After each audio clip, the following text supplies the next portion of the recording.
በስመ ስላሴ በስመ አብ ወወልድ ወመንፈስ ቅዱስ አሐዱ አምላክ ዘለዓለም ስላሴ ሰላም እግዚአብሔር አምላክ ምስ ኩላትኩም ይኩን። ክቡራት ወገናተይ ኣነ ስደት እየ ናይ ቀደም ገዛናስ ኣብዑር ከኣትዉ ይደፍአኒ በሪ ኣነ ይዓጾ ደፊኡ ኣድጊ ይኣቱ እና ብዕራይ ደፊኡ ናብ ገዛ ይኣቲ እንድሕር ደኣ ኮይኑ ብዕራይ ብዙሕ ግዜ ተፈቲሑ እዩ። ምናልባት ስለ ዘይተዳምፅዎ ናብቲ ሕሉፍ እናኸድኩም እዩ ዝኸውን እምበር ብዙሕ ግዜ ተፈቲሑ እዩ ኮይኑ ግን ብዕራይ ናይ ርኩስ መንፈስ ተምሳሌት እዩ። እንድሕር ዝወግአካ እንድሕር ደኣ ናብ ገዛኻ ደፊኡ ዝኣቲ እንድሕር ደኣ ኮይኑ ከምቲ ትብልዮ ዘለኺ ወይም ከምቲ ትብሎ ዘለኻ ማለት እዩ። ስለዚ ናብ ስድራኻ ናብ ቤተሰብካ ርኩስ መንፈስ ይኣቱ ከም ዘሎ ወይ ከዓ ከም ዘሎ እዩ ኣምላኽ ዝሕብረካ ዘሎ። ስለዚ ክትፅልይ ከም ዘለካ ካልኣይ ማዕፆ ማለት ልቦናኻ ናይ ልቦና ማዕፆ እዩ። ናይ ገዛ ማዕፆ ማለት ናይ ልቦናኻ ማዕፆ ናብ ልቦናኻ ሰይጣን ይኣቱ ከም ዘሎ ርኩስ መንፈስ ይኣቱ ከም ዘሎ እዩ ማለት እዩ። ስለዚ ጸሎት ክትገብር ከም ዘለካ ክትበርትዕ ከም ዘለካ እዩ። ብሓፈሻ ብዙሕ ግዜ ስለዝተፈትሐ ኣብኡ ክተዳምፅዎ ትኽእሉ ኢኹም። መሓዛይ ረሳሕ ክዳውንቲስ ኣብ ዝባና ተሸኪማቶ ኣነ ከዓስ ሕፀብዮስ ይብላ። እታ መሓዛኺ ኣብ ሓጢኣት ስለ ዘላ እቲ ዝተዋህባ ናይ ፀጋ ወይም ናይ ቅድስት ስላሴ ውልድነት እቲ ጥምቀታ እቲ ክርስትያንነታ ማለት እቲ ክርስትና ማለት ከም ዘጉደፈቶ ከም ዘርስሓቶ እቲ ዝተዋህባ ፀጋ ከም ዝረስሐ ኣብ ሓጢኣት ወይም ኣብ ሕማቕ ኣላ ማለት እዩ። ስለዚ ክዳውንቲ ክሕፀብዮ ትብልያ ዘላ እዚ ንስሓ እተይ ተነሲ ዘይትብልያ እንድሕር ደኣ ኮይኑ ከዓ ከምኡ በልያ ንስሓ እተይስ በልያ ምኸርያ መዓድያ ገስፅ እያ ክትበሃል ዘለኹ ማለት እዩ። ዝሞተ ሓወቦይሲ ኢዱስ እንዳሕፀብክዎ ኢድካ ምሕፃብ ንስሓ እዩ። ወይም ካብቲ ዝፈፀምካዮ ብኢድካ ብዙሕ ትሰርሕ ኢኻ እሞ ስርቂ ክኸውን ይኽእል ቅትለት ክኸውን ይኽእል ዝተፈላለየ ንሱ ብንስሓ ምውጋድ እዩ። ስለዚ ዝሞቱ ስለ ዝኾኑ ፍትሓት ግበሩለይ እዮም ዝብሉ ዘለዉ ማለት እዩ። ወይም ዝክር ተስካርስ ግበሩለይ እዮም ዝብልኹ ዘለዉ ወይም ጸሎት ግበሩለይ እዮም ዝብልኹ ዘለዉ። ኣብ ስደት እየ ዘለኹ ግን እሲ ዓዲ ከይደ ይመስለኒ እሞ ዓደይስ ብሂወት የላን ሰበይቲ ሓወይ ግን ኣላ እያ እና ንክልቲአንሲ ልኻይ ወይም ጠስሚ ድዩ ዘይትስ ኣይርዳእንስ ይለኼን ይመስለኒ እሞ በሊ ከይደ ትብለኒ ይመስለኒ ንዕናይ ትብላ ነታ ሰበይቲ ሓወይ እንዳሓወይ ከዓስ ዝኾነ ጉዳይ ነይሩ እዩ ኣይትኽዲ ጉዳይስ ገዲፍኪ ይብላ። እቲ ልኻይ ትገብርለን ዘለኺ ጠስሚ ማለት እዩ። እቲ ጠስሚ ቅብኣት መንፈስ ቅዱስ እዩ። መብዛሕትኡ ግዜ ብቅብኣት መንፈስ ቅዱስ ወይም ቅብኣ ቅዱስ እዩ ዝፍታሕ ማለት እዩ። ሕማም እውን ዝብልዎ ኣለዎ ብርግፅ ግን መብዛሕትኡ ግዜ ብናይ እግዚኣብሔር ቅብኣት ብኸምኡ እዩ ዝፍታሕ ማለት እዩ። ስለዚ ቅብኣት ትገብርለን ዘለኺ ብፍላይ ከዓ ነዛ ዝሞተት ነተን ዝሞታ ማለት እዩ በቃ ቅብኣት እንታይ እንዲ ዝገብረና ወይም እቲ ጠስሚ የፀብቐና ብርህ የብለና ገፅና የብርሃና ማለት እዩ።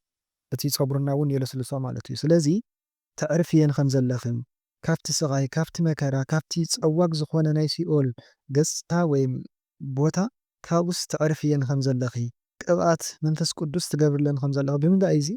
ብፀሎት ብምዝካር እዩ።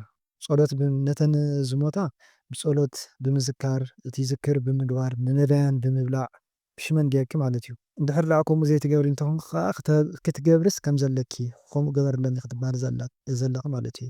ካልኣይ እውን እመብርሃን ወላዲተ ኣምላክ ወይም መንእሰይ እንድሕር ደኣ ኮንካ ከዓ ሰማዕት ቅድስት ኣርሴማ ደኣ ከተመሲላ ነተን ኣዴሲ ተዕርፈን ከም ዘላ ካብቲ ኣፀሎ ዝኾነ ቦታ ተዝሕለን ከም ዘላ ቅብኣት መንፈስ ቅዱስ ትህበን ከም ዘላ ወይም ትገብረለን ከም ዘላ እዩ። እቲ ንዕናይ ምሳይ ዝብልኣ ዘለዋ ግን እንኳዕ ዘይኸደት ፅቡቕ ኣይኩመን ምስ ዝሞተ ንዓና ኢሉ ተወስደካ ከሎ ሞት እዩ ዝበሃል። እዚ ግን ስለ ዘይኸዳ ምስኣ ሓደ እቲ ቦተአን በበይኑ ስለ ዝኾነ ማለት እዩ። ምስን ዘለዎ ኣብ ሰማይ እዩ ንሳ ዘለቶ ከዓ ኣብዚ ምሳና ህያዋን እያ ህያው እያ ኣብ መሬት እያ ዘላ ማለት እዩ። ብሓፂሩ እንኳዕ ሓዲራ ምስአን ዘይከደት ኣብ ስደት እየ ዘለኹ ካብኡስ ማሕበር ኣለና ቅዱስ ጊዮርጊስ ደቂ ዓዲ ኢና እና ዝተሸገሩ ብዓቕምናስ ንሕግዝ ካብኡስ ናሓውለምኩሲ ሓንቲ ቆልዓ ሳንጣ ትወስደለይ እሞ ዓዲ ዘላ ዓርከይ ከዓስ ናፀውዐት ኣርቲ ትወስደላኮ ሳንጣኺ እናበለትሲ ትፅዋዓኒ ሓዚያይ ደሞ ተወልኩስ ኣይትሰምዓንን ተጎየኹ እውን ምስዓቕ ኣብያትኒ ካብኡ እናተመለስኩስ ዘንደቂ ማሕበረይ ኣጆኺ ካብኡ ዝበለፀስ ነበኪ ኢና እናበላስ ይናገራን እና እንታይ ይኸውን እቲ ሻንጣ ማለት ናብራ ሓዳር ከምኡ እውን ንኣብነት ናብ ጉዕዞ እንድሕር ደኣ ሓሲብካ እቲ ጉዕዞኻ እቲ ትምኒትካ ከም ዝሳካዕ ከምኡ ከዓ ክዳውንቲ ነቕምጠሉ ወይም ንሕዘሉ ስለ ዝኾነ ሳንጣ ማለት እዩ። ብሓፈሻ ብምስ ናብራ ዝተተሓሓዘ ምስ ጸጋ እውን ዝብልዎ ኣለዉ ማለት እዩ። እዚ ትወስደልኪ ዘላ ከዓ ርክስቲ መንፈስ ሰይጣን ወይም ርኩሳት መናፍስቲ እዮም ዝወስዱልኪ ዘለዉ። እቲ ሓዳርኪ የበላሹልኪ ከም ዘለዉ እቲ ጸጋኺ እውን ክኸውን ይኽእል ንዕኡ ይወስድልኪ ከም ዘለዉ ወይም ከም ዝወሰዱልኪ ሓዳርኪ ከም ዘፍረሱልኪ እቲ ናብራኺ እቲ እንጀራኺ እቲ ኣብ ስደት ኮንኪ ኩሉ ሂወትክስ ከም ዘጸልመቱልኪ ክኸውን ይኽእል ማለት እዩ። እታ ሓንቲ መሓዛኽን ንስኽን ኮንክን ክትሕዝኣ እንተበልክን ተኣቢርኪ ዘላ ተምልጠኪ ዘላ ክትሕዝኣ ዘይከኣልክን ከዓ እወ ቁሩብ ክትብርታዓ ከም ዘለክን ንርኩስ መንፈስ ዝስዕር ሓይሊ መንፈስ ቅዱስ ገና ዘይተላበስክን ስለ ዝኾንክን ዝኾነ ጉድለት እንድሕር ደኣ ሃሊክን ማለት እዩ። ሽዑ እተን ደቂ ማሕበርኪ ግን ዓጆኺ ዝብላኺ ዘለዋ ቀዳማይ ብጸሎት ስለ ትተሓጋገዛ በዚአን ዝሕግዛኺ ዘለዋ ዓጆኺ ዝብላኺ ዘለዋ ማለት እዩ። ካብኡ ከዓ ቅዱሳት ኣንስት በእንተ መሲለን ማለት እዩ ከም በዓል ኣዴና ድንግል ማርያም ኩለን እተን ቅዱሳት ኣንስት እግዚኣብሔር ናይ እግዚኣብሔር መንፈስ እውን መንፈስ ቅዱስ እውን የዛረበካ ከም ዘሎ ዓጆኺ ዋላ ሕጂ እቲ ናብራኺ እንተተረሰ እቲ እንጀራኺ እንተሓመቐ ወይ ምዃን እንተኣበይኪ እቲ ሓዳር እውን ክኸውን ይኽእል ማለት እዩ። ግን ካብዚ ዝበልፅ ከም ትበሃዊ ነቲ ዝተበደልክዮ ነቲ ዝነበዕክዮ ነቲ ዝሓለፈኪ ነገራት ክክሕሰኪ ወይ ንክሕሰኪ ኢና ይብላክ ከም ዘለዋ እዩ ማለት እዩ። ኣብ ሻንጣ 1,000 ነይሩሲ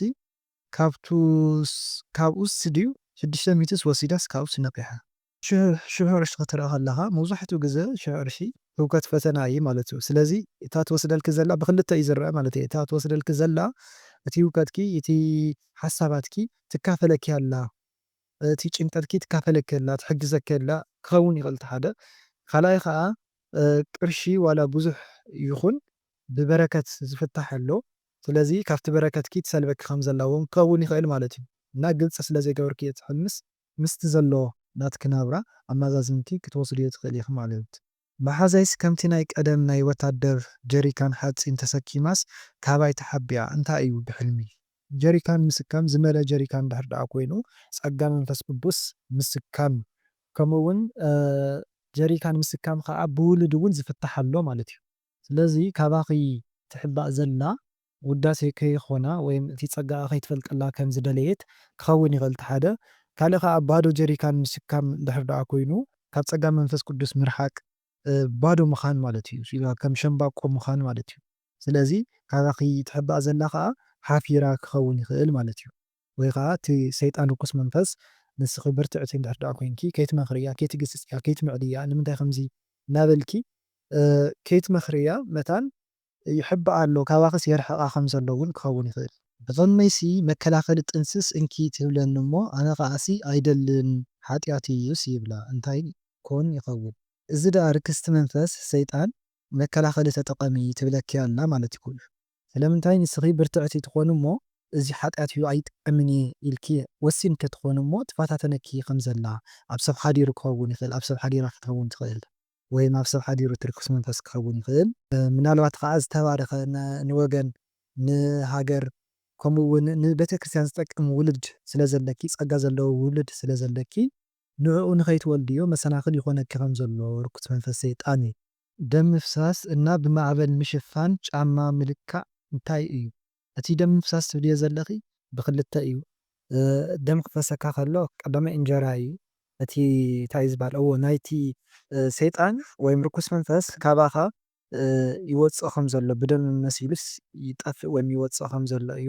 ካልእ እውን እቲ ናይቲ ዲያብሎስ መርዙ ወይም እቲ ዝተገበረካ ብሓፈሻ ርኩስ መንፈስ ብደም መልክዕ ይወፅእ ኣሎ ማለት እዩ። ወይም እቲ መርዙ ወይም ባዕሉ ካልእ ቀጥታ እውን ዝፍታሕ ኣሎ ማለት እዩ። ደም ዘፍስስ ወይም ከፍስስ ዝሓሰበ ዝደለየ ርኩስ መንፈስ ኣሎ እውን ክኸውን ይኽእል ማለት እዩ። እቲ ብማዕበል ምሽፋን ማለት ከዓ ብከቢድ ዝኾነ መከራ ብከቢድ ዝኾነ ፈተና ብከቢድ ዝኾነ ህውከት ምሽፋን እዩ።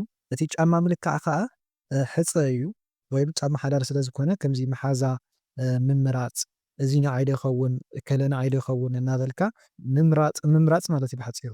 ኣቦ ወዲስ ኣብ ዓዲ እዩ ዘሎ ግን ተፈላለዩና ኢና ካብ ንፈላለ 3 ዓመት ዳርጋ ጌርና ኣለና መፈላለዩና ብናይ ወለዲ እዩ ነይሩ ሕጂ ግን ካሊእ ሰበይትስ ኣምፂ እዩ ግን ብሕልመይ ናብ ገዝኡ ይመስለኒ እሞ ኣብቲ ንድቅሰሉ ዝነበርና ዓራት ይፀንሐኒ እሞ ከይደሲ ከፍ ይብል እገሊተ ኢሉሲ ስዒምኒ ኣነ እውን ስዒመዮ ካብኡ ደሞ ኣነ እናፈተኹኹይ እየ ተፈልየኪ ይብለኒ ሕጂ እውን ኣደይ ምስ ሰበይተይስ ምስ ሰናይ ኣቤንስ ኢልኒ እናበለኒ ዝኾነ ሰብስ ይጽውዖ ይመስለኒ እንታብ ካብቲ ዓራት ገዲፍኒ ካብኡስ ካብቲ ዓራት ገዲፍኒ ከይዱ ካብኡ ብጣዕሚ ይጨናነቕ ነበረ ኣነ ግንሲ ኣጆኻ ከም ሓፍትኻ ኣለኹ ኣብ ጎንኻ ይብሎ ነበርኩ እዚ ቀዳማይ ኩሉ ሰብ ስለትዝክርዮ ክኸውን ይኽእል ስለ ናቱ ተሓስቢ ስለ ናቱ ብዛዕባ ናቱ ትጨናነቒ እንተኮይንኪ ከምዚ ክትርእዮ ኢኺ ማለት እዩ እቲ ካልኣይ ከዓ ማለት ወይ ንስኺ ወይ ከዓ ንሱሲ ከም ዘይተረሳሳዕኹም ዋላ እውን ካልእ ሓዳር እንተገበረ ንስኺ ግን ክትርስዕ እየ ከም ዘይከኣልኪ ወይ ከዓ ንሱስ ክርስዐክስ ከም ዘይከኣለ እውን ክኸውን ይኽእል ማለት እዩ ካልእ እውን እቲ ዘሕለፍኩሞ ግዜ እቲ ብሓንሳብ ኮይንኩም ዘሕለፍኩሞ ፍቕርስ ከም ትዝታ ወይም ከም ተዘክሮ ኮይኑስ ስለዝሓስቦ ወይም ከምዚ እኮ ኣሕሊፍና ነርና እናበለ ስምኪ ዘልዕለኪ ወይም ስለዘስታውሰኪ ወይም ስለዝዝክረኪ ብከምዚ ክትርእዮ ዘለኺ ወይ ከዓ ንስኺ ትዝክርዮ እንተኮንኩ እውን ንዓኺ ክረኣየኪ ይኽእል እዩ ማለት እዩ በቲ በለ በቲ ሕጂ ግን ናይ ባዕሉ ዝኾነ ናብራ ገይሩ ስለ ዘሎ ንስኺ እውን ዋላ እውን ከም ኣሕዋት ማለት ከቢድ እዩ ናይ ዲያብሎስ ከውድቐካ ስለ ዝኽእል ማለት እዩ ከም ኣሕዋት እውን ተዘይትራኸቡ ማለት እቲ ሰላምታ ከም ዘለዎ ኮይኑ ግን ካልእ ዕላላት ወይም ብዛዕባ ካልእ ምዕላል ተደጋጋሚ ምርኻብ ተደጋጋሚ ምድውዋል ከም ዘየድሊ ናብራ ስለ ዝመሰረተ ምስ ናብርኡ ክነብር ከም ዘለዎ ብፍላይ ከዓ ወሊዱ ናብ ባዕሉ ናብራ እንድሕር ዳኣ ሒዙ ቃል ኪዳን ስለ ዝኣሰረ ንስኺ እውን ናብ ካሊእ ክትጥምት እምበር ናብኡ ከተብሊ ከም ዘይብልኪ እተን ኣደይና ሰበይተይስ ኣይፋተያን ዝብለኪ ዘሎ ቀዳማይ ብሓቂ እውን ብቀጥታ ማለት እዩ ኣዲኡን ሓማትን እታ ሰበይቱን ዘይፋተዋ ክኾና ይኽእላ ማለት እዩ እቲ ካልእ ከዓ ወላዲተ ኣምላክ ቅድስተ ቅዱሳን ድንግል ማርያም በዲኡ ተመሲላ በቲ ሕጂ ሒዝዎ ዘሎ ዳሕራዋይ ሓዳርሲ ከም ዝሓዘነት ወይም ሕጉስቲ ከም ዘይኮነት ክኸውን እውን ይኽእል ማለት እዩ ስለዚ ንስኺ ናብኡ ሓዳር ስለ ዝገበረ ናይ ባዕልኪ ናብራ ክትጥምቲ ኣብ ጸሎትኪ ክትብርትዕ እምበር ኣብቲ ሕጂ ሒዝዎ ዘሎ ሓዳር ምስኡ ንምቕጻል ወይም ብዝተፈላለየ መልክዕ ምስኡ ቅፅል ኢልካ ምሕሳብ ከም ዘየድሊ እዩ ብተደጋጋሚ ስጋ ደርሆ ምብላዕ ብፀብሕን ብጥብስንሲ እንታይ ይኸውን እዚ ፅቡቅ ኣይኮነን ፈተና መከራ ህውከት እዩ ወይም ዝኾነ ነገር ዝኾነ ፅልኢ ዝኾነ ባእሲ እዩ ማለት እዩ ኣብ ንእሽተይ ቂላማይስ ኣዝዩ ዝመልአ ካትም ትጥህለኒ ግን ብላዕሊስ ጥራይሲ ፀብለል ትብል ሃንቢሰ ከውፅካ ኢለሲ ይኣቶ ሕዝ ምሰበልክዋሲ ብሓንሳብ ኩሉ ቴማይስ ተወዲኡ ወይም ነፂፉ እታ ካቲም ትብል እያ ዘለኺ ብዙሕ ፍታሕ ኣለዋ ቃል ኪዳን እያ ብሓዳር እውን ትፍታሕ እያ ናይ ሃይማኖት እውን ትኸውን እያ ውሉድ እውን ትበሃል እያ ማለት እዩ ስለዚ ትጥሕለኪ ዘላ ጣፍኣኪ ዘላ ከዓ ፅቡቅ ኣይኮነን ስለዚ ሕፅር ብዝበለ ብዝተፈላለየ መልክዕ ካብ ቃል ኪዳን ድዩ ካብ ሃይማኖት ድዩ ካብቲ ውሉድ ድዩ ቁሩብ ዝምብል ኢሉ ከም ዝነበረ ብዝተፈላለየ ፈተናታት ማለት እዩ መሰናክላት ኮይኑ ግን ሙሉእ ንሙሉእ ከም ዘይጠፍአ ከም ዘቕናዕክዮ ከም ዝሓዝክዮ ካብ ኢልኪ ክወፅእ ወይም ወፅኢ ዝነበረ ወይም ክወፅእ ኢሉ ዝነበረ ከም ዝተመለሰ ማለት እዩ ብሃይማኖት ብቃል ኪዳን ብውሉድ በዚኣ ትፍታሕ ኩሉ ግዜስ ነዊሕ መንገዲ ይኸይድ እሞ ኩሉ ግዜ ኣብ ሕልመይ ብተደጋጋሚ ዝሪኦ ዘፍርሕ ቦታስ ይበፅሕ መንገዲ እውን ይጠፍኣኒ ይደኽመኒ እቲ ቦታ ግን ፅልምት ዝበለ ኮይኑ ረሳሕ ቦታ እዩ መሬት ከዓስ ዘፍርሕ እንተረጊፀዮ ንውሽጢ ዝኣቱ ይመስለኒ እቲ መንገዲ ዝጠፍኣኪ ዘሎ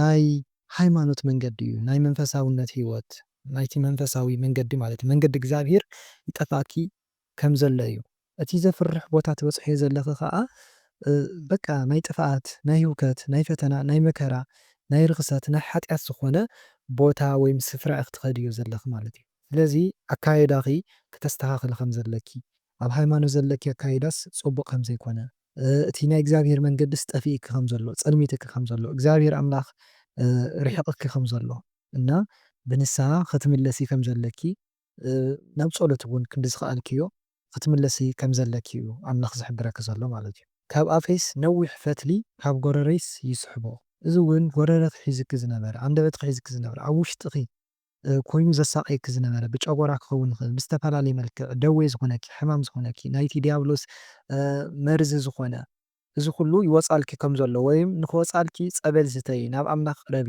ክትበሃል ዘለኹ ማለት እዩ ኣፍቃሪስ ኣብ ኣፍ ልቡ ተደጊፈስ ሽጋራ እንዳሰሓበስ ገንዘብ ሓሙሽተ ሚእትታት ጥቕሉል ሰለስተስ ይህበኒ ይምዕደኒ ከዓ በጃኻ እቲ ሽጋራ ዘትክኽ ዘሎ ወይም ዝስሕቦ ዘሎ ህውከት እዩ ወይም ጓሂ ወይም መከራ ወይም ፈተና እዩ ማለት እዩ። እቲ ገንዘብ ዝህበካ ዘሎ ከዓ ቀዳማይ ውሉድ እዩ። ውሕድ ገንዘብ እንድሕር ደኣ ኮይኑ 100 ቅርሺ 200 ቅርሺ 200 እንተኮይኑ መንታ ውላድ ይበሃል ማለት እዩ። ሳንቲም ከዓ ቅርሺ ሳንቲም እውን ውሉድ እዩ። ብሓፈሻ ውሕድ ዝበለ ቅርሺ እንድሕር ደኣ ኮይኑ ውሉድ እዩ። ብዙሕ ቅርሺ እንድሕር ደኣ እንተኮይኑ ከዓ ህውከት፣ ሓሳብ፣ ጭንቀት እዩ ዝህበክ ዘሎ ዘካፍለክ ዘሎ ወይም እቲ ጓሂ እዩ ዘዛርበክ ዘሎ ወይም ዝኾነ ፈተና ይህበክ ከም ዘሎ እዩ ማለት እዩ። ኣነሲ ኣብ ስደት እየ ዘለኹ ግን ኣብ ዓብዪ ገዛና ይመስለኒ እሞ ኣነ ምስ ማዘርን ምስ ንእሽተይ ሓወይን ካብኡ ድማ ኣባት ንስሓ ናይ ገዛና እና ሓደ ቀሺ ሳልሳይ ምስ ሓደ ምእመናን ነይሮም። ድሓር ግን ኣነን ማዘርን ምስቶም ክልተ ካህናት ሓደ ምእመን ምግቢ ቀሪብና ንበልዕ ነርና። እቲ ንእሽተይ ሓወይ ግን ኣብ ድሕሬና ኣብ ዓራት ተገዲሙ የዋግዕ ነይሩ። ካብኡ በሊዕና ምስ ወዳእና ከዓ ካብቶም ካህናት ሓደ 720 ቅርሽን ይሂብኒ እሞ ይህበኒ እሞ እተን 700 ንዓኻ ሓዚ እየን እተን ዝተረፋ 20 ቅርሺ ግን ንማዘርኪ ሃብያ ኢሎምኒ ይበያስ እዚስ እንታይ ይኸውን? እቶም ቀሺ መድኃኔዓለም እዩ። ከምኡ እውን ካህናት ኣቦታትና ከም በዓል ኣቡነ ኪሮስ፣ ከም በዓል ኣቡነ ሰላማ ከሳቴ ብርሃን፣ ከም በዓል ኣቡነ እስትንፋሰ ክርስቶስ ከምዚኦም ዝበሉ ቅዱሳን ኣቦታት ንስ ክትፈትውዎም ኣቦታት እውን ክኾኑ ይኽእሉ ማለት እዩ ክህነት ዘለዎም። እቲ ቅርሺ ዝውኹ ዘለዉ ከዓ ብክልተ ይፍታሕ። ቀዳማይ ውሉድ እዮም ዝህቡ ዘለዉ። እተን ኣዴኻ ከዓ ገና እንድሕር ኮይነን እንድሕር ቅድሚአን ዘይኣኸለ እንተኮይኑ ውሉድ ይህብዎን ከም ዘለዉ እውን ክኸውን ይኽእል ማለት እዩ። እቲ ካልኣይ ከዓ እቲ ቅርሺ ዝውኹ ዘለዉ በረከት እዮም ዝውኹ ዘለዉ እንጀራ እዮም ዝውኹ ዘለዉ ማለት እዩ። ነዴኹ እውን በረከት የካፍልዋ ከም ዘለዉ ንክትካፈል ይገብርዋ ከም ዘለዉ ግን እዚ ኩሉ ዝኸውን ዘሎ ግን ብኣኺ ምክንያት እዩ ወይም ብናትኪ ፀሎት ወይም ብናትኪ ምኽሪ ብናትኪ ምዕዳን ኮታስ በቲ ናትኪ ዘለኪ ፅቡቕ በቲ ናትኪ ትዝክርዮ ዝክር እውን ክኸውን ይኽእል ማለት እዩ። ነዲኡ ንሓፍቱ ብካራ ከጓየንሲ ሓዲሩ እንታይ ማለት እዩ ብሕልሚ እዚ ርኩስ መንፈስ ነዴኻን ንሓፍትኻን ይጣማመተን ከም ዘሎ ማለት ይከራኸረን ይፋታተነን ከም ዘሎ ማለት እዩ። ምናልባት እዚ እውን ሓደ ኣባኻ ሓዲሩ ካባኻ ዝተለዓለ መንፈስ ይጣማመተን ከም ዘሎ የፈራርሐን ከም ዘሎ ይከራኸረን ከም ዘሎ ይፋታተነን ከም ዘሎ እዩ። እቲ ካልኣይ ከዓ እቲ ዝግብርኦ ዝነበራ ወይም እቲ ዘምልኽኦ ዝነበራ ብሓፈሻ ብዝተፈላለየ መልክዕ ዝኣተየ ናይ ዛር መንፈስ ክኸውን ይኽእል። ብኣኻ ተመሲሉ በቲ ትብሎ ዘለኻ ወዲ ተመሲሉስ ይከራኸረን ይፋታተነን ከም ዘሎ ብሓፈሻ ርኩስ መንፈስ እዩ። ብሕልመይሲ ፀጉረይስ ብጣዕሚ ኢላ ነዊሓ ሓዲሩ ክሽፎነ ይብል እሞ ይኣብየኒ ኣብ ስደት እየ ዘለኹ ዝና ፀጋ ኣምላክ ይበዝሐልካ ከም ዘሎ ፀጋ እዩ ብሓፈሻ ማለት እዩ። ዓብዪ ፀጋስ ትባህቦ ከም ዘለኺ ወይም ትረኽቦ ከም ዘለኺ እዩ። ፈሓም እናቃፃፀልኩሲ ሓሊመ ፈሓም ብክልተ እዩ ዝፍታሕ። ቀዳማይ ኣብ መንፈሳዊ ህይወት ዝኾነ ሰብ እንድሕር ደኣ ኮይኑ እንጀራ ምብሳል እንጀራ ምርካብ እዩ። ካልኣይ ፈሓም እንዳቃፃፀልካ ምሕዳር ከዓ ህውከት ነገር ፈተና መከራ ዝኾነ ፅልኢ ባእሲ ዝኾነ ነገር ማለት እዩ። ላነፈርኩስ ረሳሕ ክዳን ክቅዳድ ተኸዲነስ ሓሊመ ምንፋር ብዙሕ ሻዕ ተፈቲሑ እዩ። ሃይለ መንፈስ ቅዱስ ምርኻብ ነቲ ፀገምካ ኩሉ ምስጋር ካብ መሬት ከፍ ከፍ ምባል ካብ ደቂ ሰባት ምልዓል ብመንፈስ ቅዱስ ብሃይሊ መንፈስ ቅዱስ ብፀጋ እግዚኣብሔር ማለት እዩ። በቲ እንጀራ ብስጋ እውን ክኸውን ይኽእል። ካልኣይ ከዓ ዲያብሎስ ንትዕቢት ዘርእየካ ክኸውን ይኽእል ኢና ኢና። ሳልሳይ እውን ኣባዶ ምንም ዘይብልካስ ከፍከፍ ትብል ኣለኻ ትዕቢት ብትዕቢት ተወቂርካ ኣለኻ እውን ክኸውን ይኽእል ኢና ኢና።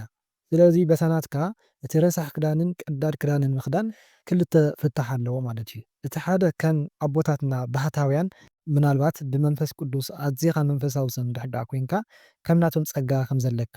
እቲ ካልኣይ ከዓ ረሳሕ ክዳን ወይም እቲ ዝተቀደደ ክዳን ክትገብር ከለኻ ከዓ ፅቡቅ ኣይኮነን። ፀጋኻ ኣብ ሓጢኣት ኣለኻ እቲ ፀጋኻ ተቀዲዱ ኣሎ እቲ ክብርኻ ተሓዳርካ ትማዓርግካ ስለዚ በቲ ናትካ ሂወት ዝኸይድ ሓዲኡ ክትወስድ ትኽእል ኢኻ።